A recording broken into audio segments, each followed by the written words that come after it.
Welcome to this explainer. We've got a fantastic session lined up for you today. If you've ever sat in a meeting and wondered why some people instantly command a room, while others, even with brilliant ideas, just struggle to be heard, well, you are in the right place. Today, we're taking the incredibly dense academic science of linguistics and communication research and distilling it all down into a highly practical toolkit.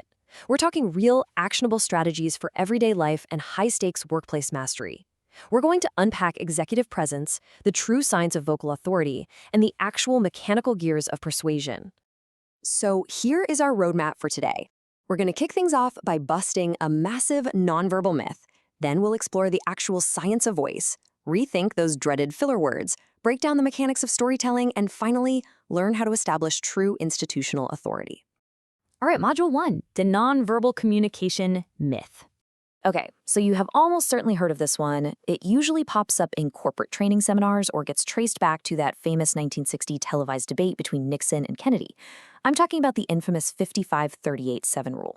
Based on some very early research by a psychologist named Merabian, this sparked a widespread, deeply entrenched myth that your actual words barely matter.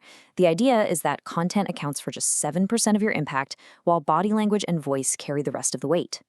It sounds like this perfect, neat little formula, right? Well, there's just one problem. The science says otherwise. Modern data completely shatters that old pyramid. There is absolutely no universal rule where nonverbal cues just automatically dominate a conversation. Now, don't get me wrong. Visual and vocal cues definitely matter. They provide crucial secondary clues about your confidence or your mood, but the verbal content itself, that remains central. In actual real-world persuasion, the content you deliver triggers the strongest overall effect on your audience. Frankly, you simply cannot gesture your way out of a terrible argument. Let's move on to Module 2, the science of vocal authority. So if content is king, how does our vocal delivery actually support it?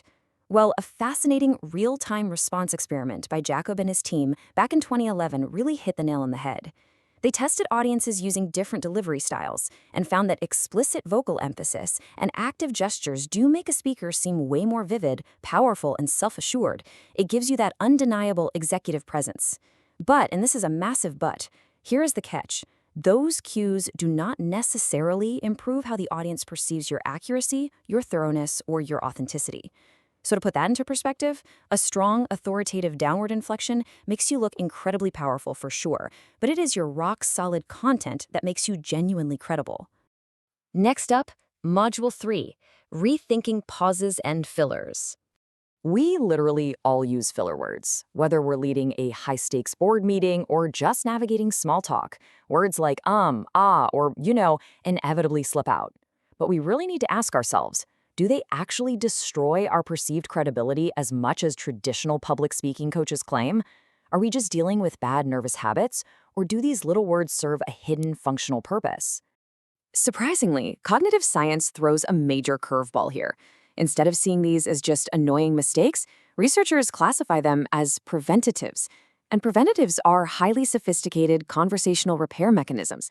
Basically, they're unconscious tools we use to warn the person we're talking to that we are searching for a word or restructuring a complex thought. They actually help the listener prepare for a slight delay, which prevents deeper misunderstandings and keeps the whole interaction flowing smoothly. Researcher Herb Clark actually revealed a fascinating distinction about how our brains use these words. Get this. We use for short mental interruptions and for longer ones. So far from making you sound unprepared, these are strategic cognitive warning signals that keep your listeners aligned with your thought process. Now, obviously, a well-placed silent power pause is a fantastic tool, but you absolutely don't need to panic if an slips out. It's really just your brain efficiently managing the conversational flow in real time. Module 4, the mechanics of storytelling. Once you actually have the room's attention, how do you hold on to it? You hook them through the structural mechanics of storytelling. Researcher Jean-Louis Dessalles maps out conversational narratives into 3 distinct steps. It turns out every single engaging pitch or story relies on a very specific formula to share emotions or highlight logical conflicts. First, you set the baseline expectation. Second, you provide the description of the event. And third, and this is the absolute game changer, you execute what is called the complexity drop. So what is the complexity drop? It's the core engine of a great story, or even a great punchline. It's that crucial moment that maximizes the gap between what a listener expected to happen and the unexpected, often surprisingly simple reality of what actually occurred. If your audience doesn't understand the context, or they don't see the gap between the expected and the unexpected, your punchline entirely vanishes. You have to actively build that gap to hook your audience and keep them hanging on your every word. And finally, Module 5, Establishing Institutional Authority. How do you project massive executive presence in a corporate environment, especially when you might not be the most senior person in the room? You can establish unshakable authority through two fascinating concepts: imbrication and ventriloquism.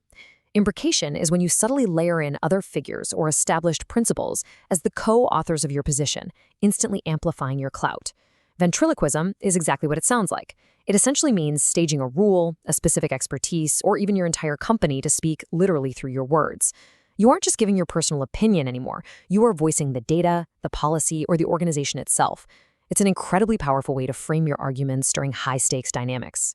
Everything we've unpacked today, from completely debunking the nonverbal myths to mastering ventriloquism, is pulled directly from the dense academic foundations of the Handbook of Communication Science. Understanding the true mechanics of verbal communication doesn't just make you a better speaker, it gives you a scientifically backed edge in your everyday social connections and your toughest workplace negotiations. So, I'll leave you with this provocative thought. Now that you know the hidden science behind how we actually speak, listen, and persuade, how will you engineer your next interaction? How will you harness your vocal authority to hook the room, strategically drop the complexity of your story, and project true institutional weight? The toolkit is officially yours. Now, go out there and use it.